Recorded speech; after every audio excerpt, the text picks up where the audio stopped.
क्या बताते हैं कि मानत नामन मोरा साधो मानत नामन मोरा रे, बार बार मैं ये समझाऊं जग में जीवन थोड़ा रे। फिर क्या बताते हैं, कहते हैं शरण पड़े को गुरु संभाले, शरण पड़े को गुरु संभाले, जान के बालक भोला रे। कह कबीर तुम चरण चित राखो, जो सुई में डोरा रे। अब देखो परमात्मा कहते हैं कि आपको भगवान यानी दास को तो निमित्त बना रखा है, सारा का सारा कार्य वो कबीर भगवान कर रहे हैं, आपका पिताजी।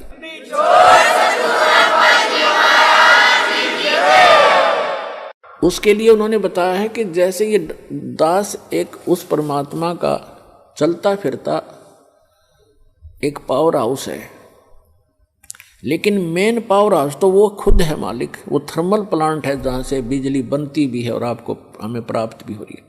इससे आपको आगे कनेक्शन मिल गए।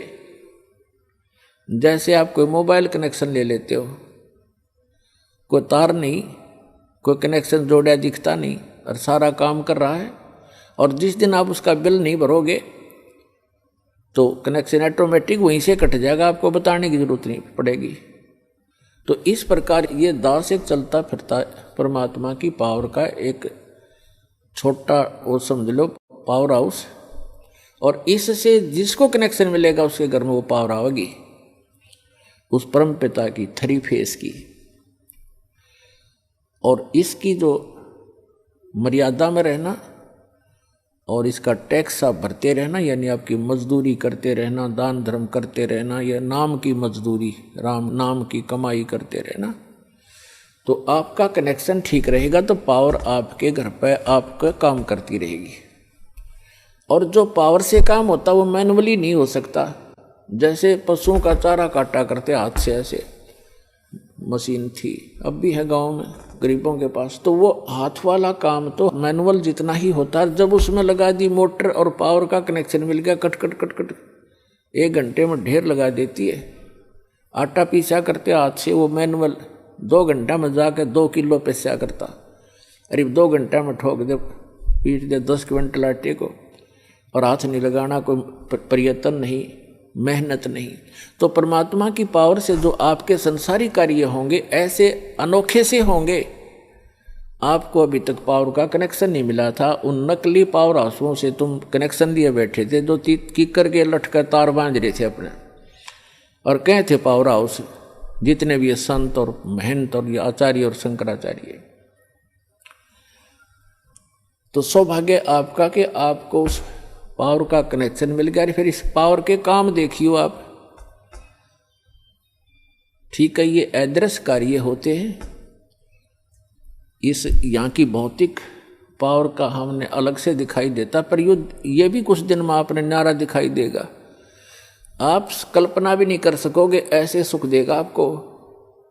और आप किसी को बताओगे, आपको शर्म आओगी कि रंदे नाटेगा और मन झूठा बनाओगा, एक झूठ बोल रहा है, और आपका कलजा फटन न हो रहा होगा, किसने बताऊं।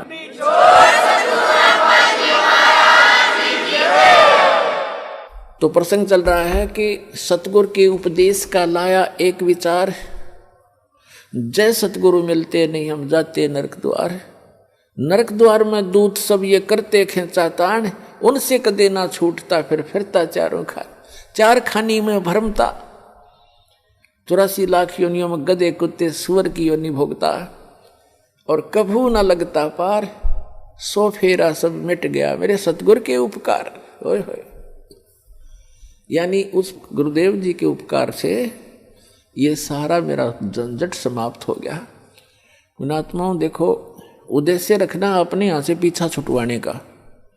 ऐसा ज्ञान बता दिया जाएगा, आपको आत्मा से ग्लानि हो जाएगी पुनर्जन्म की, और जब तक आत्मा में हेट नहीं होगी इस पुनर्जन्म की, तो आपका कभी ना कभी पैर फिसल जाएगा। ठीक है, यदि आप पार नहीं हुए तो आपके पास इतना भक्ति धन हो जाएगा कि आपका हजारों युगों तक तो ये काल आपके पंजे धरती पर नहीं टेकने देगा, और इस पृथ्वी पर बिना मोक्ष नहीं हो सकता। ऊपर तो इसका जबरदस्त भयंकर जाल है, वहां आपके पुण्यों का नाश करवाता है, वह देवता बना के इंद्र बना करके वहाँ बड़े बड़े आपको होटल बना रखे, नाचना गाना सारा दिन, काम में कोई नहीं, अपनी पूंजी आपकी नाश होती है। वहाँ ऐसे ऐसे इसने जुगाड़ जोड़ रखे और आपके ही कमाई से अपना यो धंधा चला रहा है, यो 21 ब्रह्मांड चला रहा है। आपके पुनों का 10%, किसी रेस्टोरेंट में इसने 15% और किसी में 25% की कटौती यानी कमीशन रखा है। उस कमीशन से ये काम चला रहा है। ये तो एक भिखारी है उस भगवान के आगे, जिसको तुम भगवान मानकर पूज रहे थे ब्रह्म तक। तो पुण्यात्मा यहाँ परमात्मा बताते हैं कि सतगुरु की शरण में आने से आपके ये सभी संकट दूर होंगे, जन्म और मृत्यु का रोग नाश होगा। इसमें प्रथम तो आपको बताया कि गुरु होना चाहिए, और गुरु भी सच्चा हो, सतगुरु हो। तो सतगुरु की जो पहचान आपको बता दी गई है, और जब तक सतगुरु नहीं मिलेगा आपका मोक्ष नहीं हो सकता। उसके बाद फिर दूसरा आता है कि नम्रता हो। सत्संग में जब प्राणी आवे तो केवल ये उद्देश्य रखे। कैसे? परमात्मा कहते हैं संत मिलन को चालियो तज माया अभिमान, जो जो कदम आगे रखे वो है यज्ञ समान। संत मिलन को चालियो तज माया अभिमान, और जो जो कदम आगे को रखे सो सो यज्ञ समान। अब जैसे आप यहाँ आते हो, आप चाहे कितने धनी हो, कितने आप उच्च पोस्ट प्राप्त हो, चाहे यहाँ का प्रधानमंत्री हो, चाहे पूरी पृथ्वी का राजा हो, परमात्मा के मिलने के लिए जब चला, यानी सतलोक आश्रम बरवाला की तरफ जब चला, कहते हैं संत मिलन को चालियो तज माया अभिमान,